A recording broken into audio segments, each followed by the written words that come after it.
All right, let's get it. Round two. So we left off at fixing the vacuum lines, tightening up the downpipe, small stuff like that. We got the coupler that we needed going from the turbo to the charge pipe.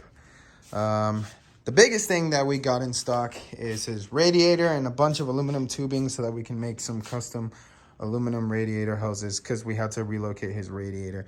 We also got some electric fans for him as well. So we're going to be doing his radiator, well, his full cooling system, as well as relocating the battery to the back because it used to sit like right here. Really ugly either way, so we're gonna throw it over there. We're gonna tilt the radiator in the corner like that. So let's get it.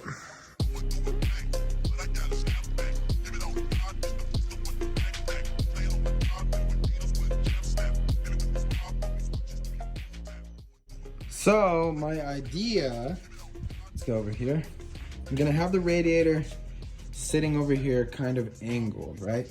And then I'm gonna make the hard tube going under here, straight here, and then leading up right here so I can just put a little silicone coupler that I already have. And then this other end I'm gonna weld, that's gonna go directly to the radiator with a silicone coupler going to it. So it's basically a hard line for the top. And then for the lower hose, I'm just gonna use a universal line, so it's gonna be perfect for that. But it's pretty simple. Sometimes you gotta do modification like this to make shit work, and it's okay. It's kind of fun. So we got his radiator situated, well, figured out at least. I'm gonna be making some tabs at the bottom, just little flat pieces of metal with holes on them. It's very, very simple. And then up here, there is some 10mm bungs on here, or here at the top, I mean. And we're gonna be making like L brackets to hold from there to the top of the core support, or over here. There we go. Radiator is in. Still gotta make one more bracket, but even without, that thing is stiff as shit. Gonna be painting the brackets, cleaning them up, sanding them down. Just needed to get the concept made. So there's that. Gonna be painting them black, so it looks just nice and clean. So next, I'm gonna figure out how to put my tube underneath here and weld some aluminum tabs onto it so I could bolt here. I put a riv nut under this so it's not like nuts. You could actually unscrew this and screw it back in easily. So I'm gonna be making tabs on it so it could hang under here and get riv nutted on this side. Might have to take out the fucking turbo to do it, but gotta do it. Gonna do that tube right there, and I'm deciding whether or not from here I want to run soft and then soft to here or go hardline all the way. It depends on the room, so we'll see. This one was actually pretty quick. Battery is relocated now. It's in the trunk, ready to go. Just got to put the box in. Also, we got a couple hoses to try to cut and connect. We got our transfer tube made. Just gotta use the bead roller, get some lips on the ends of them, polish it up, and it'll look good. It's gonna sit right there, under there. You guys will see right now. And I love, I love to use rib nuts. So much nicer than self-tap, so much nicer than a nut and a stud.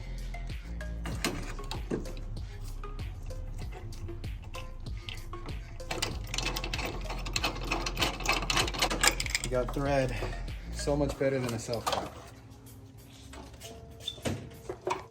So much better with the radiator being right here because now there's going to be no heat going on the radiator, so it's going to be able to cool a lot more efficient.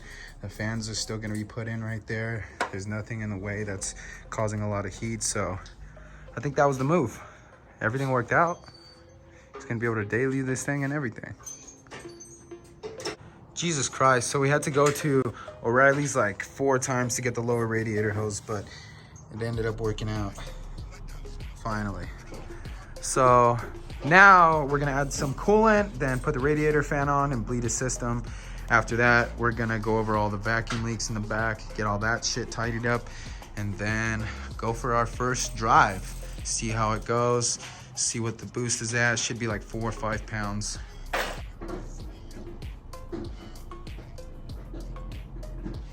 All right, we're ready to bleed it. Give her a start.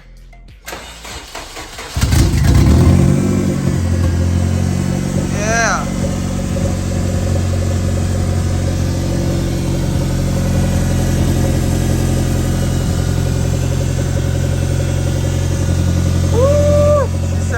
so good now. Not done with the vacuum leaks and setting the TPS and ignition timing, but we're almost there.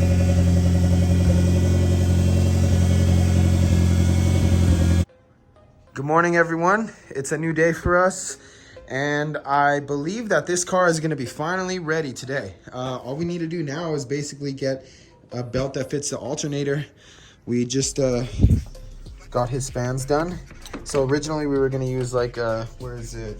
Can't find it, but it's just an aftermarket 12-inch fan. But we were able to modify his OEM fan to fit, actually, and these are really good fans. Look, OEM connector and everything. Boom, boom. Perfect. But it's coming out really good. We're really happy with the way this worked out with that front wheel drive SR20 manifold.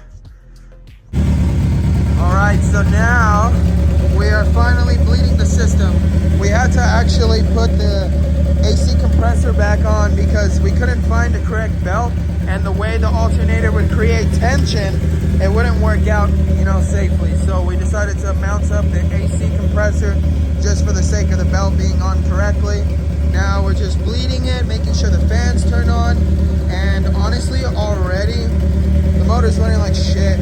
I need to do a bunch of adjustment. This car hasn't been ran for crap for a long time. So for one, I think we need to clean his MAF. He's gonna stay MAF. I'm gonna have to get him some new plugs. I definitely have to put a bigger pump because it's the stock pump right now and it's running way too lean. So only reason I'm running it right now is to fucking bleed the cooling system. And as far as that, I'm gonna be putting a fuel pressure regulator on, bigger pump, and then trying to adjust the fuel pressure to get our AFRs pretty even, because right now it's running like shit. Again, I'm only letting it run just to bleed the cooling system.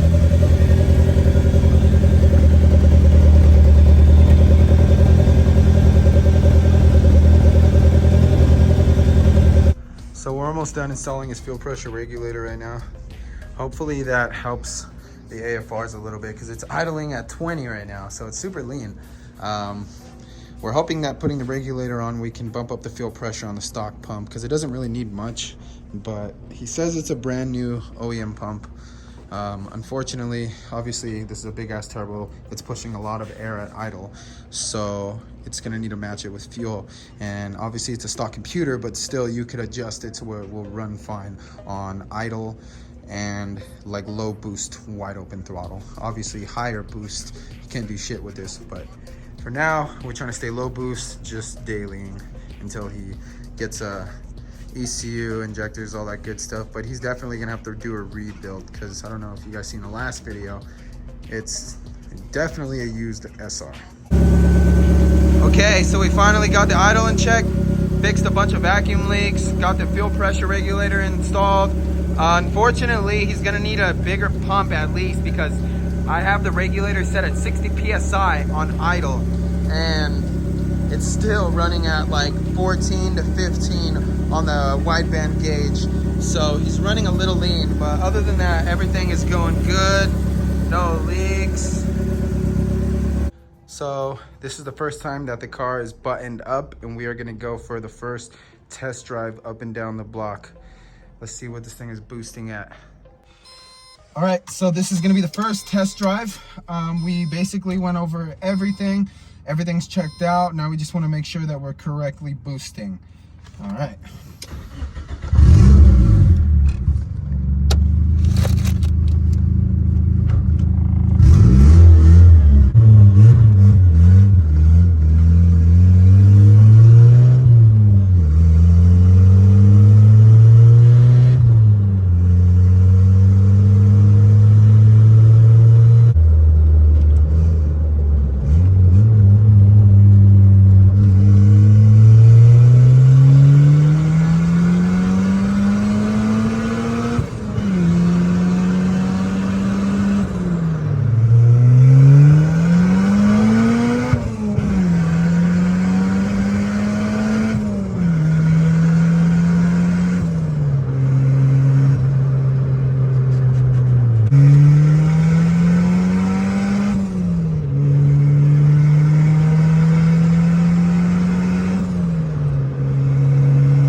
Wow, so everything worked out really good. I'm at a loss for words. It's boosting 4 pounds correctly.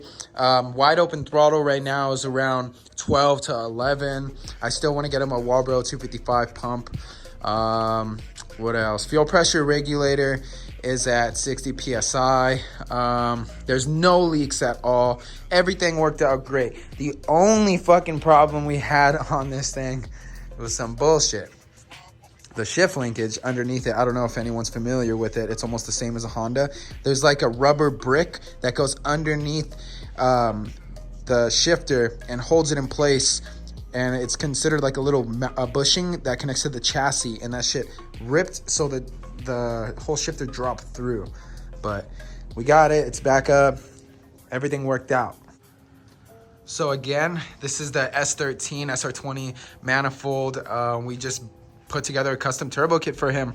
Nothing crazy. If you have the ability to fabricate or learn, or you know, just you yourself can put this together for a cheap ass price. The hardest part, I think, still was tapping the block so that we can put the oil drain on it. That was the scariest part. And then the other challenge was the actual radiator. But as you can see, it worked out great.